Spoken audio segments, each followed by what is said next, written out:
La dernière phase qui est le jugement, le premier de ces avertissements, de ces messages, le premier de ces avertissements annonce au monde l'approche du jugement, annonce l'approche de la dernière phase de l'œuvre du Christ. Christ va rentrer dans ça, dans son ministère en tant que grand prêtre. Les prophètes contemplent un ange qui vole par le milieu du ciel, ayant un évangile éternel pour l'annoncer aux habitants de la terre, à toute nation, à toute tribu, à toute langue et à tout peuple. Il dit d'une voix forte, craignez Dieu et donnez-lui gloire, car l'heure de son jugement est venue, et adorez celui qui a fait le ciel et la terre et la mer et les sources d'eau. Donc c'est l'Apocalypse 14, 6 et 7. Son message, est-il dit, fait partie de l'évangile éternel. Je pense que là, le fait que nous avons évoqué la dernière phase de l'œuvre du Christ, nous comprenons effectivement que c'est ce message qui annonce ou bien qui prépare un peuple qui va terminer ou bien qui va collaborer avec Christ dans son ministère en tant que grand prêtre. Donc, pour dire que c'est ce peuple qui va terminer l'histoire de l'Église et l'histoire du monde aussi. Qu'est-ce qui nous est dit? On dit que donc il fait partie de l'évangile éternel. Or, la proclamation de l'évangile n'a pas été confiée aux anges, mais aux hommes. Les 3 anges sont chargés de la direction de cette œuvre destinée à assurer le salut de la race humaine, mais la prédication de l'évangile proprement dite est faite par les serviteurs de Dieu vivant sur la terre. Donc, cela nous veut nous dire tout simplement que ces anges, c'est ceux qui vont faire cette histoire. Voilà que nous avons parlé de l'histoire des Mélénites. Donc, ceux qui vont faire cette histoire, ce sont des serviteurs de Dieu vivant sur la terre qui collaborent avec les anges chargés de diriger cette œuvre. Et donc, nous avons celui qui va collaborer avec le premier ange. Nous allons voir tout à l'heure, donc qui est Miller, qui va travailler, qui va collaborer avec Miller et son message et qui va être amplifié. Et qu'est-ce que nous comprenons? Le principe que je voudrais vous donner ici, nous avons d'abord la première des choses, qu'est-ce que nous constatons? Nous constatons que il y a le 1A, le premier ange, il y a le 1AA, le premier ange amplifié, 2A, deuxième ange, 2AA, deuxième ange amplifié, le troisième A et troisième AA, le troisième ange, et ici c'est troisième ange amplifié, et FTG, c'est fin du temps de grâce. Donc, l'œuvre du Christ se termine ici. Christ, dans cette dernière phase, à partir du troisième ange, nous sommes dans le temps du jugement, et après le jugement, Christ, il a terminé son œuvre, il revient. Et ici, il y a une question qui s'oppose, c'est le quand. Quand est-ce que son message sera amplifié? Et nous allons voir tout à l'heure, nous allons y revenir. Et je voudrais souligner aussi, là où je trace en rouge, c'est le mystère de l'iniquité. Le mystère de l'iniquité, et lorsque nous lisons dans Message choisi, volume 1, à la page 421, à la page aussi 446, vous trouverez l'activité de l'ennemi, comment Satan s'attaque à l'Église, empêche que l'œuvre avance promptement, avance en assurance. Donc, il va s'aimer le discorde, il va faire tout pour pervertir la vérité, pour décourager tout cela qui œuvre dans l'avancement du message de trois anges. Et là où j'ai mis aussi en rouge avec le message de troisième, dans cette phase du temps de jugement, c'est là où nous avons vu dans les premiers écrits à la page 82, nous avons l'histoire des le songe de Miller qui nous relate comment l'ennemi, lorsque Miller commençait à ouvert donc la boîte et qu'il y a trouvé des joyaux précieux, les gens qui sont venus après admirer ces joyaux précieux, nous avons vu que qu'est-ce qu'ils ont fait? Ils ont éparpillé ces joyaux dans la poussière, ils ont amené même des faux joyaux dedans, et au point où il y a l'éclat de la lumière était obscurci, donc il n'y avait plus de lumière. La raison pour laquelle nous avons besoin de balayer, un homme qui vient avec un balai, il va balayer toutes ces saletés et la boîte, bien les joyaux sont remis dans leur place et ils vont éclairer, ils vont donner beaucoup plus d'éclat, beaucoup de lumière et nous comprenons par là lorsqu'on nous dit que l'œuvre va se terminer avec une grande puissance. On va y revenir, je vais revenir tout à l'heure. Bon, je voudrais souligner aussi que si nous avons le deuxième malheur, ce deuxième malheur, il est en rapport avec l'amplification du message du premier ange. Lorsque nous parlons d'amplification, qu'est-ce que nous comprenons par là? L'amplification, c'est la mise en puissance de message. Qui met en puissance le message? C'est l'assistance du ciel, c'est-à-dire que le message, ce serviteur de Dieu ici sur terre, un semblable à nous, un aimé comme nous, quelqu'un qui a étudié, qui a été affermi dans ce message, et qui va commencer à prêcher. Lui, donc, c'est notre semblable. Mais après, pour appuyer son message, Dieu fait un signe, une manifestation du ciel pour appuyer son message. C'est ça ce que nous appelons, c'est ce qu'on appelle l'amplification du message.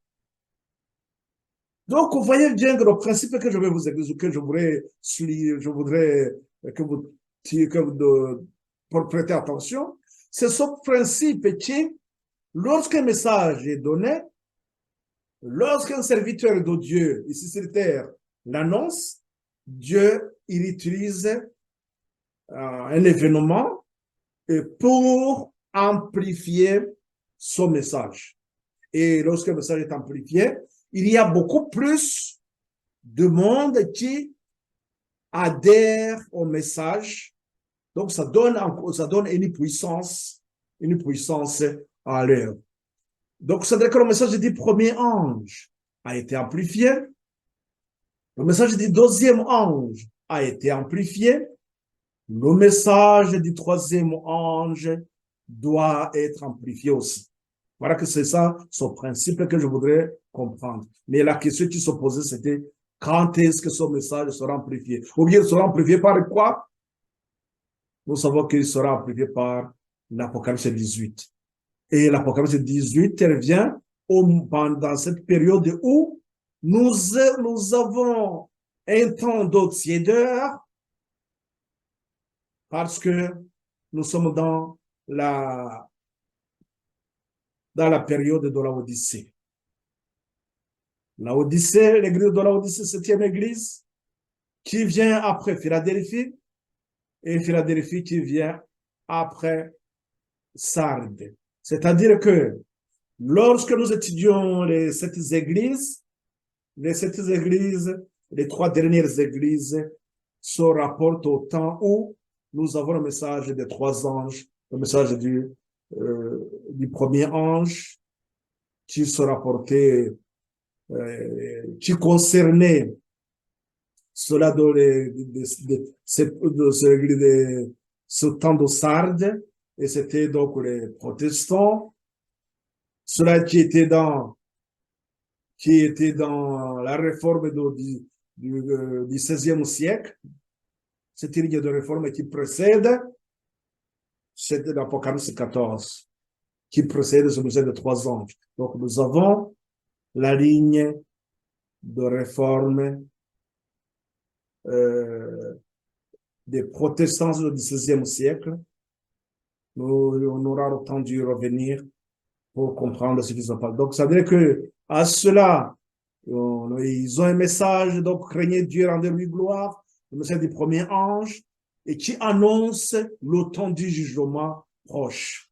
Et comme nous l'avons vu, que c'était pour préparer un peuple,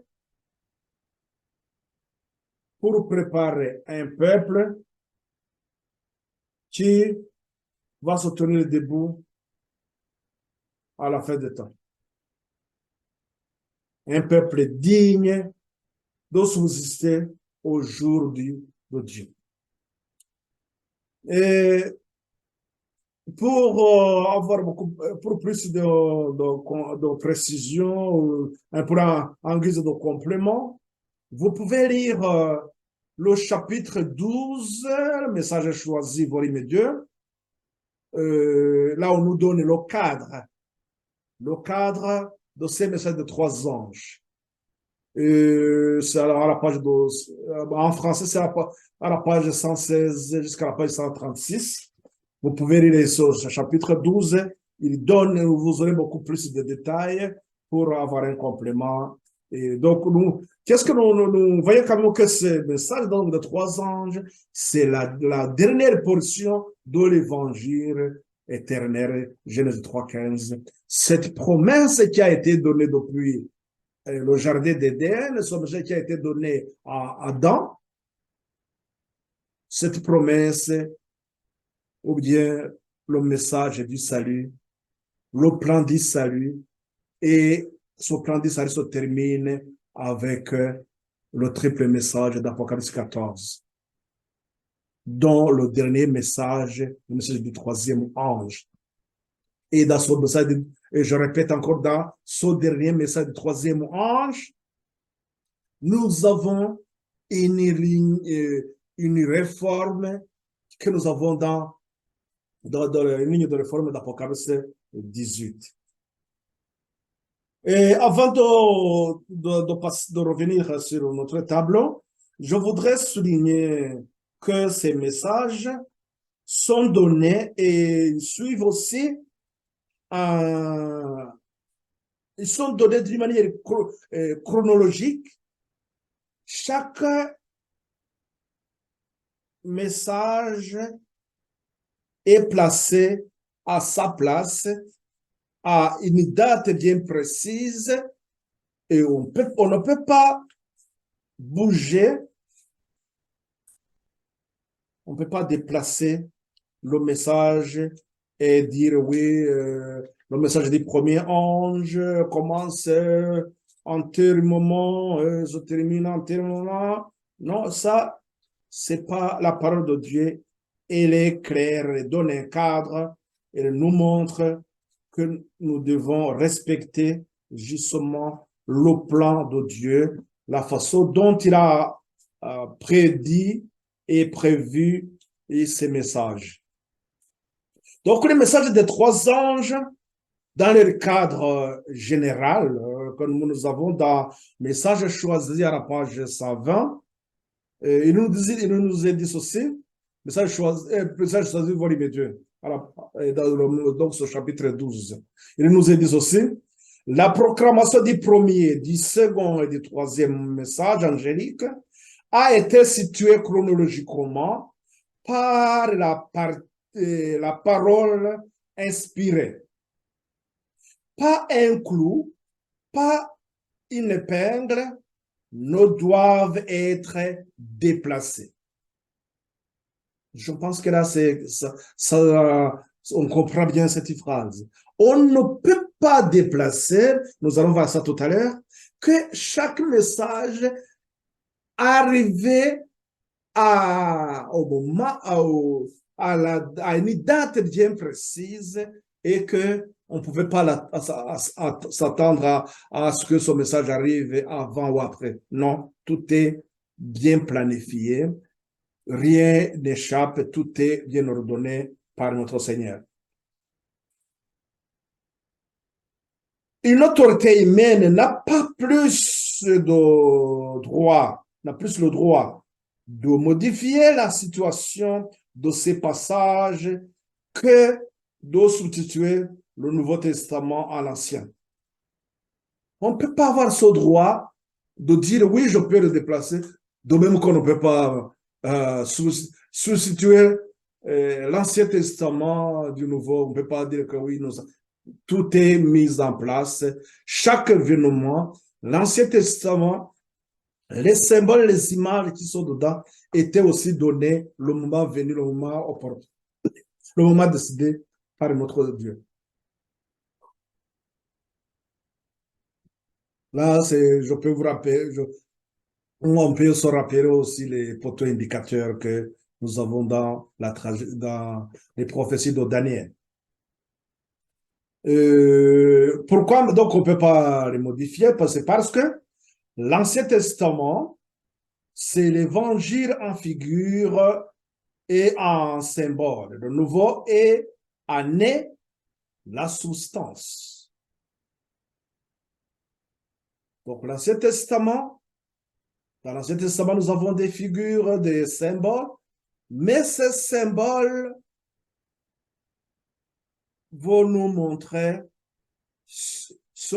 ils vont nous donner ce qui était la réalité. Le réel, c'était quoi? Donc, c'est ça ce qu'on appelle la substance. C'est ce que nous avons donc le Nouveau Testament. Puisque l'Ancien Testament, et comme je vous l'avais évoqué tout à l'heure, c'est que dans l'Ancien Testament, on est dans le message qui nous sommes en train de développer la foi à un libérateur. C'est-à-dire que tout ce que nous apprenons dans l'Ancien Testament, c'était nous préparer à recevoir le Messie. Et c'est-à-dire que tout ce qui était donné dans l'Ancien Testament, ce n'était que pour annoncer le Sauveur et le Messie qui arrive. C'est pour cela qu'on nous dit que le Nouveau Testament, c'était la substance. Donc, sans la substance, l'autre n'a pas de sens aussi. Donc, l'un est aussi essentiel que l'autre.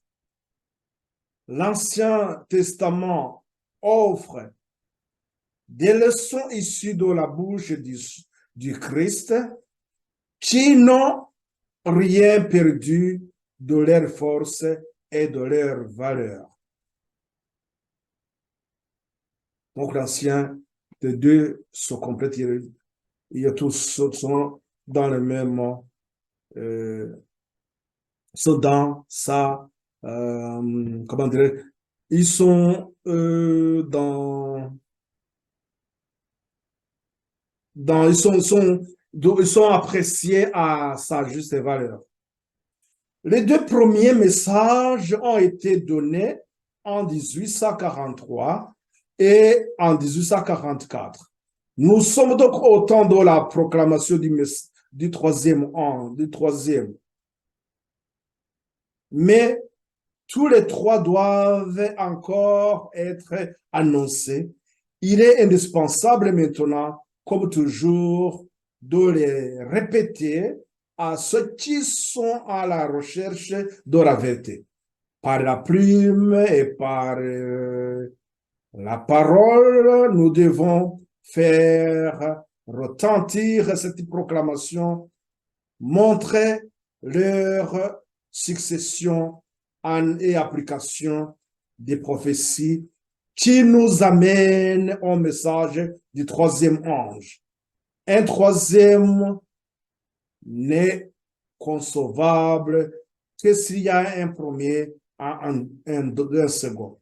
Ces messages doivent être donnés au monde par des prédications, des conférences, montrant par l'histoire prophétique les choses passées et les futures. Donc, ces messages choisis à la page 120, comme je vous disais, messages choisis volume 2 à la page 120. Donc, comprenons bien que ces messages, ils sont placés et on vient de nous dire à la fin, dans ce que nous lisons, nous venons de comprendre aussi que le message du premier, le message du troisième n'est concevable que lorsque il y a eu le premier et le deuxième. Et dans les paraboles de Jésus, il nous, à la page 104, il nous est dit aussi, la parabole de Jésus à la page 104, il nous est dit ceci, que le message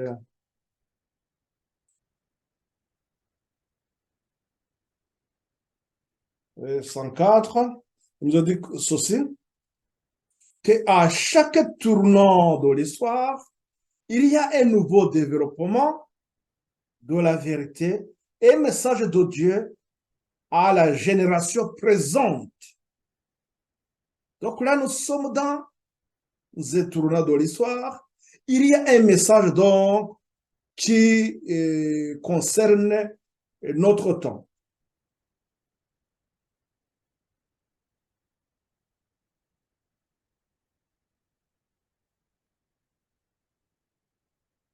Les vérités anciennes conservent toute leur importance et les vérités nouvelles ne sont pas indépendantes des anciennes. Elles n'en sont que le complément. Les vérités nouvelles ne peuvent être comprises qu'à la lumière des anciennes. Quand le Christ voulut exposer à ses disciples la vérité de la résurrection, il commença par Moïse et tous les prophètes. Et il leur expliqua dans toutes les Écritures ce qui le concernait. De notre côté, la lumière qui brille dans les vérités nouvelles illumine celle du passé. Celui qui rejette ou néglige les nouvelles ne possède pas vraiment les anciennes. Elles perdent pour lui leur substance vivifiante et deviennent uniformes, inertes. Qu'est-ce que nous comprenons par là? On ne peut pas comprendre une lumière nouvelle si nous n'avons pas saisi l'ancienne. Et qu'est-ce que nous dit encore? Que la nouvelle lumière éclaire davantage l'ancienne lumière. Donc, l'ancienne lumière allume la nouvelle et c'est la nouvelle qui va donner beaucoup plus d'éclat, beaucoup plus de lumière. Nous comprenons par là que le message du premier ange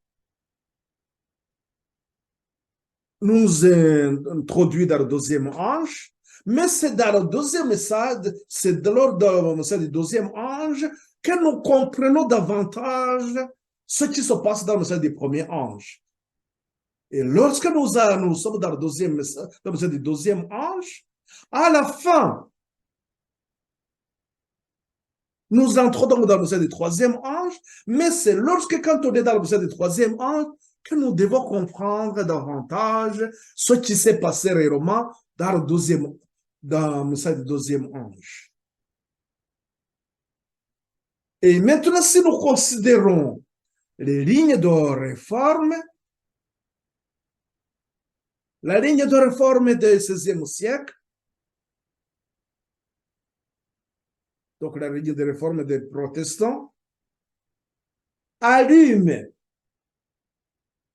la ligne de réforme donc des millérites, donc cette ligne de réforme d'Apocalypse 14, ce message du premier et du deuxième ange, et cette histoire des millérites permet, et bien, éclaire davantage, permet aux contemporains des millérites de comprendre davantage ce qui se passait réellement dans le XVIe siècle. Donc, voilà que ce qui était dans cette ligne de réforme des millérites, plutôt des protestants du XVIe siècle, c'est cela qui rentre dans son message. C'est pour cela que le message du premier ange, craignez Dieu, rendez-lui gloire, s'adressait donc à ces protestants du XVIe siècle qui ont embrassé le message, en entrant dans le message, ils ont compris justement ce qui se passait, et c'est comme ça que quand ils ont terminé donc cette préparation, ils ont développé la foi, ils ont compris que ce message est divinement inspiré, et que c'est Dieu qui l'a suscité, c'est Dieu qui suscite cette ligne, et ils sont rentrés avec joie dans le message du deuxième ange. Mais là, nous allons voir tout à l'heure, quand ils entrent dans le message du deuxième ange, ils comprennent davantage, et c'est comme ça qu'ils progressent aussi dans l'amplification du message du deuxième ange, et à la fin, donc, ils terminent les préparations, ou bien la fin de la préparation arrive à la fin, et c'est que ceux-là qui ont fait cette expérience du message du premier et du deuxième ange, donc c'est-à-dire que ceux qui terminent cette expérience des millérites, ils deviennent les porte-lumière, ceux qui vont rentrer dans le message du troisième ange.